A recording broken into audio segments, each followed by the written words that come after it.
அனைவருக்கும்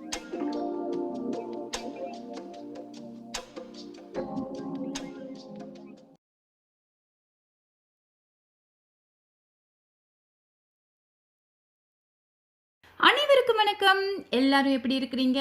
இன்னைக்கு ஐத்தி கிச்சன்ல நம்ம கண்டென்ஸ்டு மில்க் வச்சு மில்க் பர்ஃபி செய்ய போறோம். இதை வந்து மில்க் டாஃபின்னு சொல்லலாம். அந்த காலங்களில் நம்ம ஸ்கூல் போய்க்கு எவ்வளோ வாங்கி சாப்பிடுவோம்.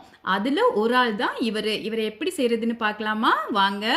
இது செய்கிறதுக்கு நான்ஸ்டிக் பேனாக இருந்தால் ரொம்ப நல்லது. அடுப்பு இப்போவே ஏற்றிடாதீங்க. 500 கிராம் கண்டென்ஸ்டு மில்கை வந்து நம்ம இதில் சேர்க்குறோம். அது கூடவே 500 கிராம் ஒயிட் சுகரையும் சேர்க்குறோம். இது ரெண்டும் கரையிறதுக்கு ஒரு 1/4 கப்பு தண்ணி சேர்க்குறோம். இதை நல்லா மிக்ஸ் பண்ணணும். இந்த தண்ணி சேர்த்ததுக்கப்புறமா நீங்கள் அடுப்பு ஏற்றிடலாம். இதெல்லாம் கரையிறதுக்கு கையில் வச்சு மிக்ஸ் பண்ணுங்கள். இன்னொரு விஷயம், இதை அடிப்பிடிக்காமல் இருக்கிறதுக்கு மிதமான சூட்டில் தான் நீங்கள் மிக்ஸ் பண்ணணும். அப்போ தான் வந்து நமக்கு கரெக்டாக அந்த பதம் வந்து கிடைக்கும். இப்போ இதை நல்லா மிக்ஸ் பண்ணிக்கலாம். ஆக்சுவலாக பார்த்தீங்கன்னா அந்த டைமில் நான் எங்கள் அப்பா பாக்கெட்லேருந்து ₹1 எடுத்துகிட்டு போயிட்டு இதில் 2 வாங்கிக்குவேன். எனக்கு அவ்வளோவா பிடிக்கும். நம்ம எல்லாமே பள்ளி பருவத்தில் நிறைய சாப்பிட்ருப்போம். அதெல்லாம் இப்போ நினைக்கும் போது நைஸ் மெமரிஸ் இல்லை. ஓகே, இப்போ நல்லா மிக்ஸ் பண்ணும்போது இந்த பபிள்ஸ் வருதா, இப்போ ரெடி ஆகிடுச்சு அப்படின்னு மட்டும் நீங்கள் நினைக்கக்கூடாது. மறுபடியும் கிண்டவும் அப்போ தான் நல்லா கரெக்டான அந்த பதம் வரும். இப்போ நல்லா மிக்ஸ் பண்ணலாம்.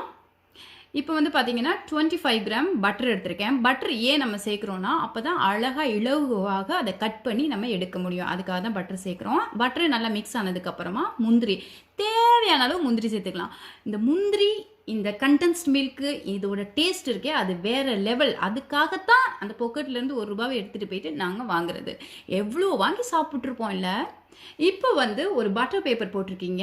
ஏன் அப்படின்னா ஒட்டும். அப்போ ஒட்டாமல் வரத்துக்கு இவர் ரொம்ப ஈஸியாக இருக்கும் நமக்கு. அதில் பட்டர் வந்து நல்லா அப்ளை பண்ணிக்கலாம். அப்ளை பண்ணிவிட்டு உங்களுக்கு பிடிச்சமான ஒரு ட்ரே வச்சு இந்த பட்டர் பேப்பரை வச்சுட்டு அதில் வந்து இவரை கொட்டிடலாம். இப்போ ஏலக்காய் பவுடர் நல்லா நுணுக்கி சேர்த்துக்கலாம். நான் ஒரு 4 ஏலக்காவை நுணுக்கி சேர்க்குறேன். வெனிலா எசன்ஸ் கூட சேர்க்கலாம். ஆனால் எனக்கு என் பள்ளி பருவத்தோட மில்க் பர்ஃபி வேணுன்றதுக்காக அதே மாதிரி செஞ்சு என் குழந்தைங்களுக்கும் கொடுக்க போகிறேன், நானும் சாப்பிட போகிறேன். அதனால தான் நான் வந்து ஏலக்காய் பொடி சேர்த்துக்கிட்டேன். என்னதான் இருந்தாலும் பழசெல்லாம் நம்மளால மறக்க முடியாது இல்லையா? அதுதான்.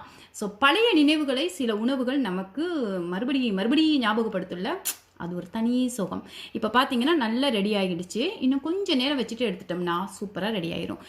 இந்த லைட்டான கோல்டன் கலர் கேக்கு தான் நீங்கள் எடுக்கணும். அப்போ தான் கரெக்டாக வரும் டொஃபி. ஓகே, இப்போ பாருங்கள் இவரை சேர்த்தாச்சு. இப்போ லெவல் பண்ணுறது கொஞ்சம் கஷ்டம் தான். பிளாஸ்டிக் மாதிரி இருக்கிற இதுவாக இருந்தால் நமக்கு ரொம்ப ஈஸியாக இருக்கும். அந்த கேக்கெல்லாம் மிக்ஸ் பண்ணுவோம் இல்லையா, அந்த மிக்சிங் அந்த இதுனா இந்த மாதிரி இருந்தால் அவர் சரியாக கரெக்டாக நமக்கு வந்து சேஃபாக மேலே வருவார்.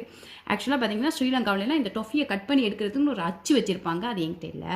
நம்ம நெக்ஸ்ட் டைம் வாங்கிக்கலாம். இப்போ இதே மாதிரியே சேவ் பண்ணி நம்ம அழகாக எடுத்துக்கலாம். நல்லா தட்ட வேண்டியது தான்.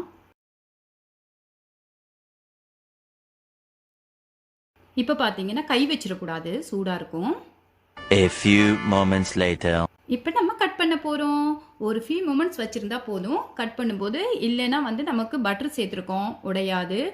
சீக்கிரமாக கட் பண்ணிங்கன்னா வராது. ஓகேவா? செம்மையாக சூப்பராக ரெடி ஆயிடுச்சா? இதை நீங்களும் செஞ்சு ட்ரை பண்ணுங்கள். ஆரோக்கியமான உணவு, ஆரோக்கியமான வாழ்க்கை. மறுபடியும் இன்னொரு ரெசிபியில் உங்கள் எல்லாரையும் சந்திக்கிறேன். பாய் பாய்.